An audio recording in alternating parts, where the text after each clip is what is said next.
Thank the Cantrell family who have this wonderful bistro, and I'm a frequent eater here. I love it, so I'm advertising for you guys.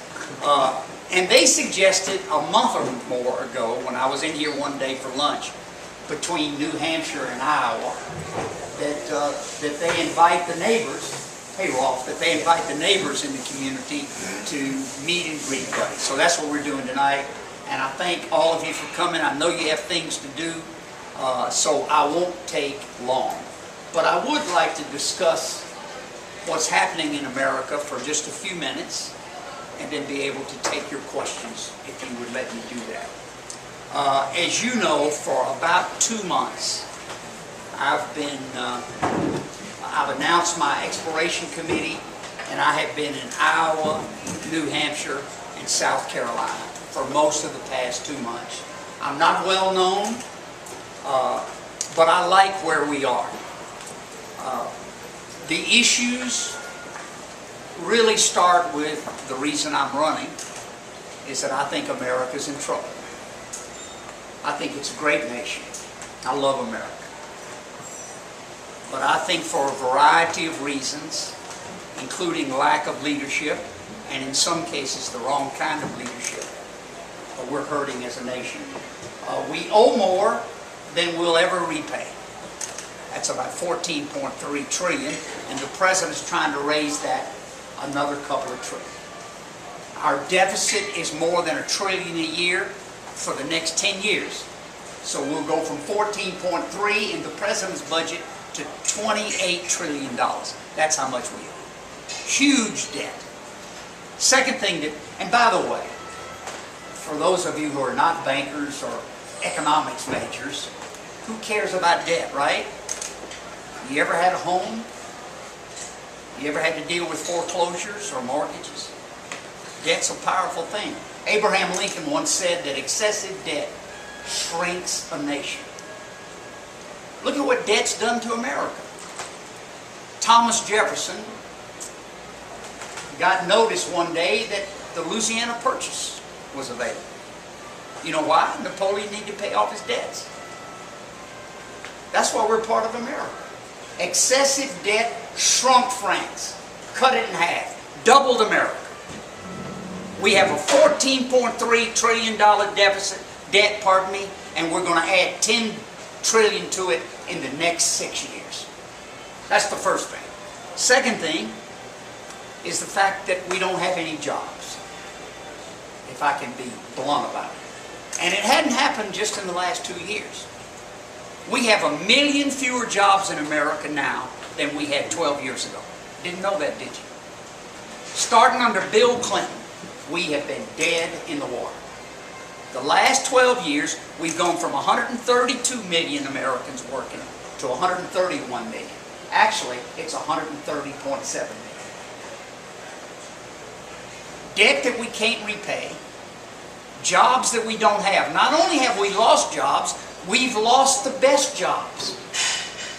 We have policies at the federal level that sends our best manufacturing jobs to somewhere else.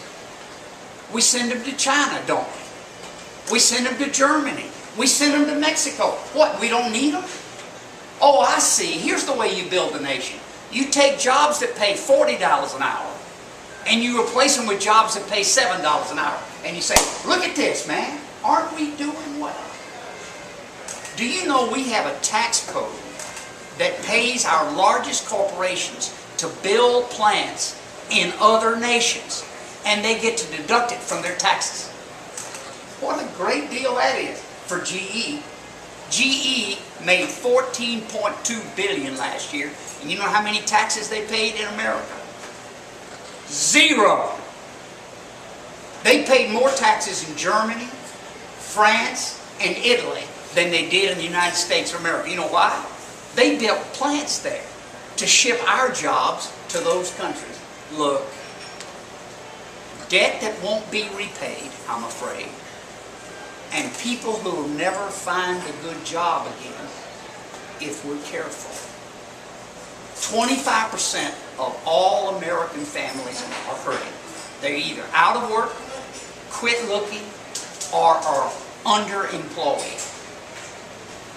More people work in government now in this country than work in manufacturing, construction, farming, fishing, forestry, mining, and utilities combined. The Wall Street Journal said about a month ago, we've become a nation of takers rather than makers. So my second point is, not only do we have a debt, we're not creating jobs in this country, and it comes directly from government policy. My third and final point about a nation in trouble is, there are no attempts to scrub the budget and get us back in shape. No attempts at all. The President hasn't even put a plan to Congress. And every time Congress rears its ugly head, nothing happens. I believe there's a reason for this. I believe there's a reason why we have 9.1% unemployment. I believe there's a reason we're giving away our best jobs. I believe there's a reason that you can't read the tax code. I believe there's a reason that General Electric paid zero taxes. I believe there's a reason that Goldman Sachs, a large bank on Wall Street, was propped up by the government, claimed it didn't need money, took $685 billion and didn't pay 1 penny in interest. I think there's a reason for all these things. And that reason is cash. That reason is that the special interests give large sums of money to presidents and Congress. I'll give you a number. Contributors in the last presidential election 4 years ago, with addresses in Washington, D.C., gave more money to John McCain and Barack Obama than 32 states combined. Let me say it again. The special interests, the PACs, the lobbyists who live in Washington, D.C., gave more money to the Democrat and Republican candidates for president last time than 32 states. So, before I balance the budget or rewrite the tax code, the next president needs to be free of the special interest money. We've decided to run for president, to explore the possibilities of running for president by taking $100 maximum gifts, disclosing everyone who gives, and accepting no pact. My goal is to get 1 out of 100 Americans to give. 1 out of 100. 99% of the people in America never give a penny to a candidate for president. Presidential candidates get all their money in Wall Street, Washington, D.C., from the big guys. You ever wonder why nothing changes? Because the big guys don't want it to change. Do you know corporations have never made more money than they're making this year? Did you know that? I mean, the big guys are happy. They love the president. And if they don't like him, they'll just buy another one. GE's never done better than it's done right now. Have you done better than you're doing right now? Yes, you have. There used to be jobs for hard-working people. Now this is a country that sells its best jobs and invites illegals to come in to do its worst jobs. What does that say about America? We ought to be about the middle class. We ought to take care of those who need help, but we ought to defend and build and protect the middle class. That's who built the roads. That's who fought the wars. That's who built this country, and they are ignored right now. $100 limit is the answer, because it lets a president do what needs to be done. He doesn't have to check with Wall Street. He doesn't have to call a lobbyist. He doesn't have to visit downtown Chicago. He can actually go to Baton Rouge. He can actually go to Shreveport. He can actually go to Alexandria. He can actually go to Midland, Texas. He can actually go to Topeka, Kansas. He can talk to people who work for a living. I remember a time when there was a factory in all the small towns. Remember that? You remember when things were made and built? is not happening anymore. Our own tax code makes the companies send the jobs overseas. Let me make a final point, and I'll answer questions. I use a lot of examples on the trail of how a free leader can make a difference. I'll give you one example tonight. It's called energy policy. We're the only nation on earth that spends $750 billion a year in the Middle East on oil. We are addicted to Middle Eastern oil, aren't we? Do you know what our imbalance of trade is each year in this country? $750 billion. Each year, we take our wealth and diminish it by $750 billion. We push it out of the country to the Middle East. We finance terrorist organizations that attack us. They all came from Saudi Arabia, didn't they? The 19 guys. I mean, we spend money in the Middle East, and what do they spend it on? What they want to. That's funding the terrorists. I have a belief that the next president, if it's me, will in his inaugural address say to America, by the end of this decade, we will be energy independent.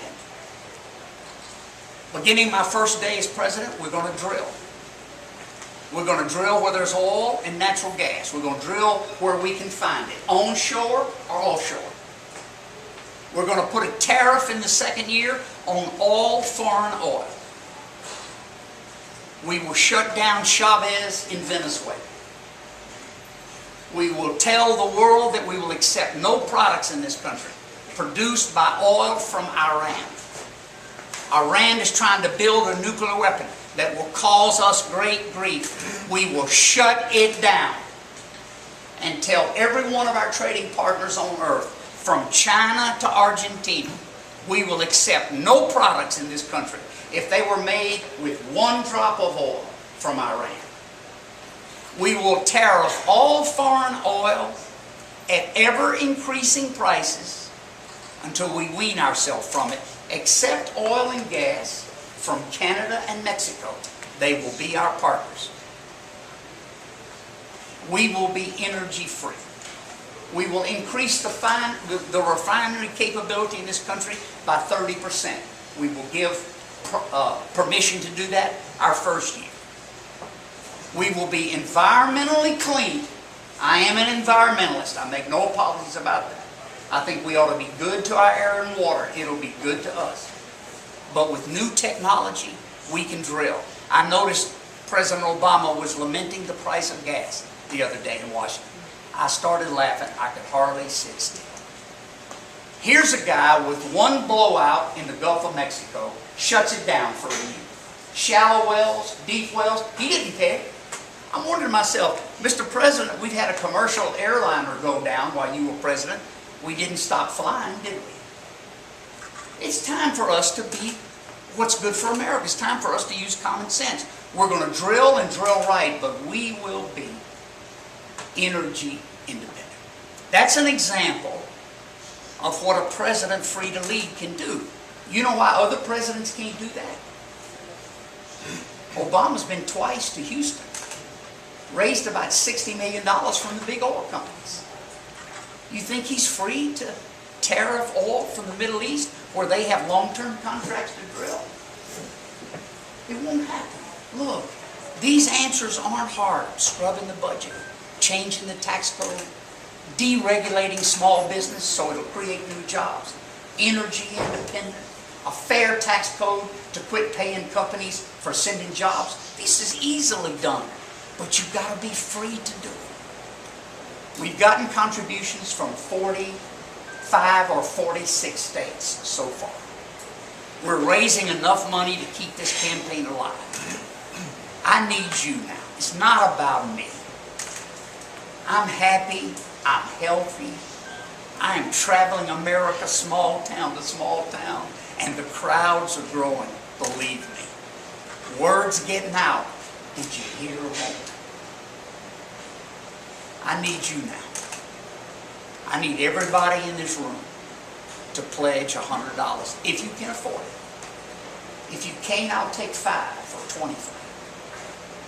But what you can't afford is to give your word, to give your honor, to give your recommendation to your neighbors and the people you work with, and say, Buddy needs help. I need 1 out of 100. That's all I need. 1 out of 100 is 3 million people at $100. That's more money than McCain and Romney spent combined in the last campaign. I think we're going to win. We're not well known. We've barely made first base. But when I get with the other candidates and my turn comes, the room gets awfully quiet. I went to Iowa and said I would do away with the ethanol subsidies. You'd have thought I blew up a nuclear weapon. I come to Louisiana and say I'll do away with the oil subsidies. With oil at $100 a barrel, we don't need any subsidies. We need an energy policy. And the guys who drill for a living will do it wisely and well. This campaign is women. I've been at it for 2 months, and you know who the leader is? It's either Sarah Palin or Mitt Romney. It changes every day. You know how many votes they got? 17%. Nobody's ahead. And if they're ahead, they got nothing. I've raised 100 grand from 40-something states, and I got 2% of the vote. And I'm only 15 points behind the leader. If they let me stay alive, if they let me keep talking, if you join me, we're going to win this thing. And when we do, America will be strong again. It'll be a fair country. It'll be open to immigration, legally and fair, and it'll be working again. I can't wait. Thanks, everybody.